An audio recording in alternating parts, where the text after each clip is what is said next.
En este caso, respondiendo a una invitación para este congreso que nos están haciendo de Educación y Tecnología, Educación y Futuro, tenemos 3 invitados sumamente trascendentes en la educación en diferentes niveles, en las organizaciones civiles y en este caso la mesa que estamos nosotros proponiendo, que es la educación, la tecnología y la sociedad civil. Es muy importante el juego que se le da a la sociedad civil en este país. Antes que nada quisiera yo presentar a los 3 ponentes. Tenemos a la licenciada Bárbara Mayer, que es directora de operaciones de las universidades Aliat y además es vicepresidenta del patronato de Únete, de la Unión de Empresarios por la Tecnología en la Educación. Tenemos a la doctora Maruca Ruiz, que es miembro activo también del patronato de Únete, y al arquitecto Fernando Ondarza, que es vicepresidente de la Alianza Mundial de YMCAs y presidente de YMCA México. El formato que vamos a ver en esta sesión es muy sencillo, tienen 10-12 minutos para la ponencia de cada uno de ellos, una discusión breve posteriormente y sesión de preguntas y respuestas por los participantes. En este caso, este tema toma una gran relevancia, dado que si nosotros queremos limitar el impacto socioeconómico de nuestro país, para poder contribuir al desarrollo económico tenemos también que contribuir al desarrollo de nuestras escuelas. Basándonos en algunas cifras con las que nos proporciona la OCDE, sabemos que el 90% de la inversión en educación de nuestro país proviene de recursos públicos. El país gasta alrededor de un poco más de $21,000 por alumno, y este porcentaje aumenta dramáticamente en cuanto a educación básica se refiere. Obviamente hay una muy fuerte correlación entre los niveles de educación y las tasas de empleo de un país. Por eso nosotros tenemos que apoyar, tratando de mejorar el diseño de estas políticas para hacer que una educación más efectiva genere también un país que tenga un desarrollo económico más sólido. Ha habido varios intentos por varias organizaciones civiles para apoyar esto y sabemos que el dejarle el papel solamente al gobierno no es suficiente, ya que conocemos perfectamente los cambios que se generan y obviamente la sociedad civil, dentro de la exigencia que le hace al país y al gobierno, puede marcar una línea, un hilo conductor que no se esté apartando cada vez que haya un cambio generado por intereses que no están dirigidos hacia la misma sociedad del país. Por eso, lo que se propone siempre por parte de la sociedad civil es una coalición orientadora, no es tratar de tomar tampoco el papel del gobierno, pero sí por lo menos tomar un papel que sea preponderantemente de apoyo hacia este gobierno para poder ayudarle a sustentar estas políticas. En este caso, quisiera que iniciáramos, si me lo permiten, con la participación de la doctora Maruca Ruiz. Gracias. Gracias, Luis Enrique, y bienvenidos a todos. Qué gusto ver gente joven aquí como público, porque pues de alguna manera ustedes tienen el futuro para hacer muchas cosas por México, ¿no? Bueno, el título que a mí se me ocurrió poner en esta, porque no es conferencia, sino es un relato, más bien experiencial, es ¿qué es más trascendente, la calidad del ser humano o la tecnología? México vive atrapado en una paradoja mayor. Las causas que originaron el movimiento revolucionario de 1910 siguen presentes, si no en la misma magnitud, sí con el mismo signo de oprobio y desigualdad. Esto es así porque si las condiciones de pobreza, ignorancia, hambre y salud precaria que existía hace 100 años tenían su origen en un régimen despótico y dictatorial, entonces resulta inaceptable que en una nación democrática, que se reconoce a sí misma como pluricultural y que cuentan con capacidades científicas y técnicas jamás imaginadas a principios del siglo pasado, persistan los rezagos y las desigualdades que tienen más de 20 millones de personas en condiciones de hambre y miseria. Parecería que la maldición que persigue a nuestro país ha estado marcada siempre por una deficiente educación.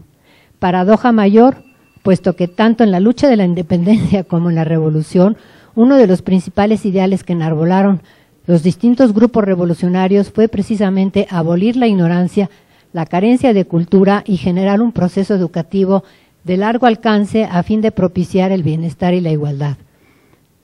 Hace pocos días llegó a mis manos por azar la revista México Social.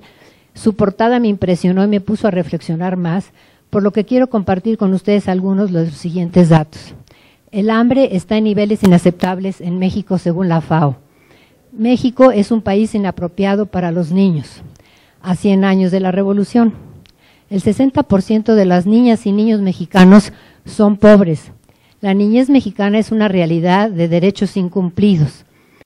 3.150.000 niños y niñas trabajan en el país. En la última década la tecnología ha avanzado al 1000 por minuto. En el momento que aprendemos a usar algunos de los últimos aparatos ya son obsoletos. La sanción es que nunca alcanzamos la meta. ¿Cuál es nuestra realidad como país en lo que a educación se refiere? La niñez requiere en primer término el amor y la comprensión de la familia, así como de la sociedad en general. El equiparlo emocionalmente de amor significa garantizar que en su etapa adulta será un hombre de bien y solidario con sus semejantes. México actualmente es un país inapropiado para los niños. 5 millones de menores viven en condiciones de pobreza multidimensional extrema. Y 2.700.000 niños no asisten a la escuela por falta de recursos. ¿Queremos estar a la vanguardia? Nos preguntamos dentro de mi asociación. Así es, en efecto, dentro de mi organización Únete, que es la asociación que fue fundada por don Max Schein, un hombre visionario que a sus casi 90 años logró reunir a un grupo de jóvenes empresarios mexicanos, al ILSE y al gobierno para trabajar en conjunto con la sociedad civil para llevar tecnología a las escuelas públicas de nuestro país. Como organización, desde hace 2 años hemos llevado tecnología a 6.500 escuelas primarias y secundarias dentro de la República, algunas en zonas muy lejanas de escasos 15.000 habitantes, otras rurales y otras urbanas. ¿Cuáles han sido nuestros resultados? La pregunta, ¿tener antenas satelitales ha servido para mejorar la educación de calidad? ¿Qué se ha logrado poniendo computadoras dentro de un aula de medios en una escuela? ¿Se han mejorado los resultados en las pruebas? ¿Se les ha enseñado a los niños a deducir en vez de memorizar? Algunas de las experiencias que quiero compartir con ustedes después de visitar y supervisar múltiples escuelas en nuestro país es lo siguiente. En una escuela primaria, en un municipio en el Estado de México, con doble turno, fue elegida por una familia para ser equipada con tecnología. Pasados varios meses me empezaron a llegar quejas de parte de los padres de familia de que el director no permitía el uso del aula. Fui a platicar con el director y me dijo en un principio que ya la iba a abrir. Los padres del turno vespertino se acercaron a mí y me contaron que el director del turno matutino había cambiado el candado y no les dejaba la llave para el uso de la misma. Se me ocurrió que se les diera un curso presencial al plantel de maestros y al director para consolidar el uso de las computadoras. El entusiasmo de los maestros fue muy bueno. Poco después volvieron los padres a decirme lo mismo. Y en mi investigación me enteré que el director de la mañana no había tomado el curso. Al averiguar, supe que él no quiso tomarlo con los maestros porque no, él era el director y entonces iban a saber más que él. El problema vespertino continuó y hablamos con el presidente municipal, con los supervisores y no logramos nada, ya que el director es hermano del líder sindical de su estado. 10 años continuó el problema y pagamos una conectividad que no dio resultados. Experiencias en Quintana Roo. Con el maestro de una escuela rural, estando en una inauguración, se nos acercó un profesor a enseñarlos lo que él había inventado para enseñar a sus alumnos el uso del teclado, pantalla y por si algún día podrían tener acceso a tecnología. hago un paréntesis, pueden pasar al stand de Únete y ver el video en vivo de este personaje. Lo que yo pueda transmitirles es poco, comparado con la emoción cuando nos mostró en un cartón el simulacro con una espuma, cómo se presionaba el teclado con las letras y enfrente un panel donde los alumnos iban poniendo las letras para formar el texto.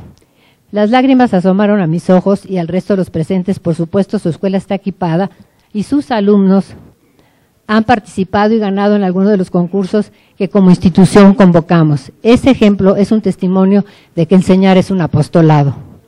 Otro relato entre los múltiples que he tenido la oportunidad de recibir: una directora estrella en una secundaria rural se enteró que había un concurso de robótica, consiguió un equipo, puso a trabajar a sus alumnos en talleres extraescolares. El equipo compitió en su región, estado y a nivel nacional, quedando en un lugar que les dio oportunidad de ir a Taiwán a representar a México. Siendo una escuela única, nos buscaron e hicimos todo lo que estuvo en nuestras manos para que el equipo fuera. Se logró y quedaron en un lugar loable, teniendo como competidores a China y a Japón. ¿Qué pasó después cuando regresaron a México? Su jefe le dijo a la directora que estaba brillando mucho y la cambió a las oficinas del sindicato. La nueva directora, sin compromiso alguno hacia los jóvenes, logró que la escuela perdiera su taller, quedando el equipo guardado en la dirección. Comparto por otro lado el testimonio de uno de estos alumnos que fue Yaomi Lina Parra. Él dijo: el camino de la vida va acompañado de los seres que te quieren, te orientan, te apoyan y te ayudan a crecer. Es más fácil, productivo y feliz. Mi nombre, ya se los dije, represento orgullosamente a los niños de México que han recibido el apoyo de Únete y sus donantes. Nuestra aula de medios nos ha dado la oportunidad de tener un acercamiento más intenso con los avances tecnológicos de hoy en día. Nos ha llevado de la mano del profesor conocer las culturas y tradiciones de otros países, las normas y principios propios de otros jóvenes, la vida silvestre de lugares remotos de mi imaginación, pero sobre todo nos ha enseñado a valorarnos como mexicanos capaces, inteligentes y disciplinados como cualquier otro ciudadano de este mundo global. Con esto quiero decir que Únete logra el equilibrio de oportunidades en las escuelas públicas como la mía a través del acceso a la tecnología. Quiero ser digno representante de la cultura y educación que México nos está ofreciendo. Me siento orgulloso de ser mexicano. Gracias por considerarme dentro de la comunidad Únete. Gracias a don Max Shen, visionario, que nos abrió una de las tantas puertas de la ciencia.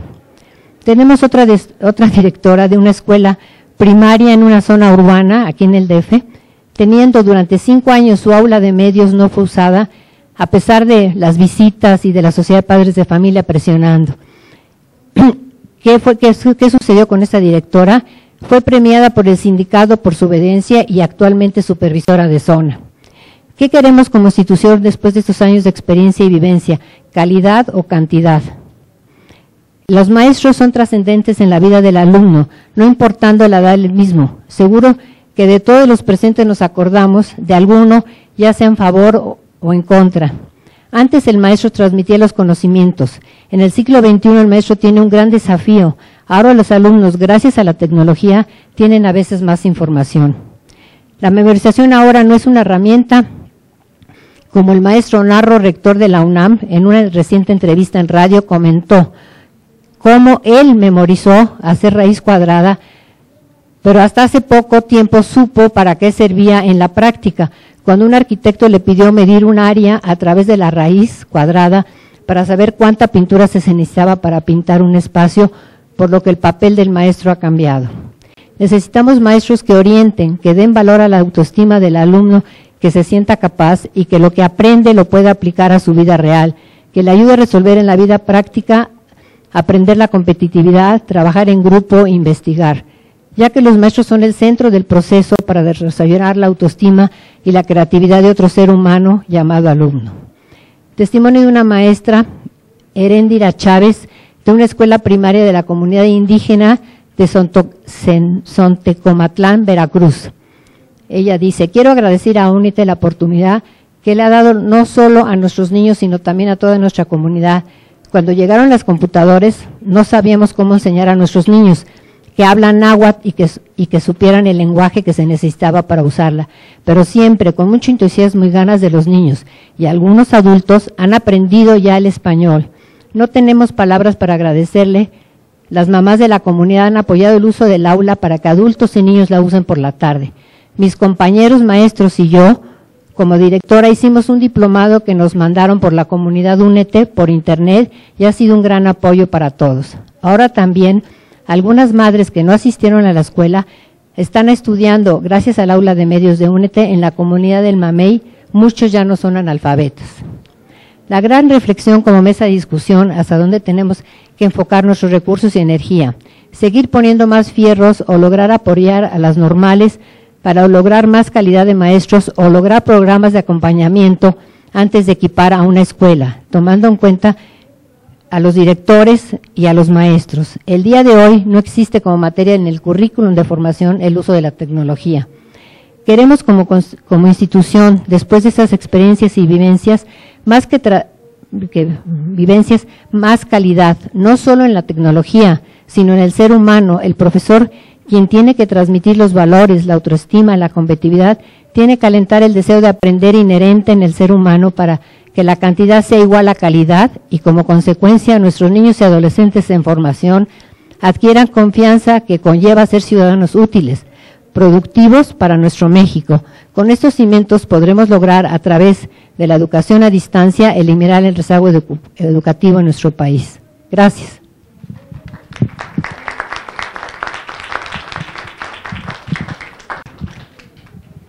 Muchas gracias, doctora Ruiz. Tenemos una presentación y la intervención del arquitecto Fernando Ondarza por parte de YMCA. Muchas gracias. Gracias a mis compañeros de Presidium, gracias a todos ustedes por acompañarnos, al licenciado Fernández de Castro por la invitación a esta reunión.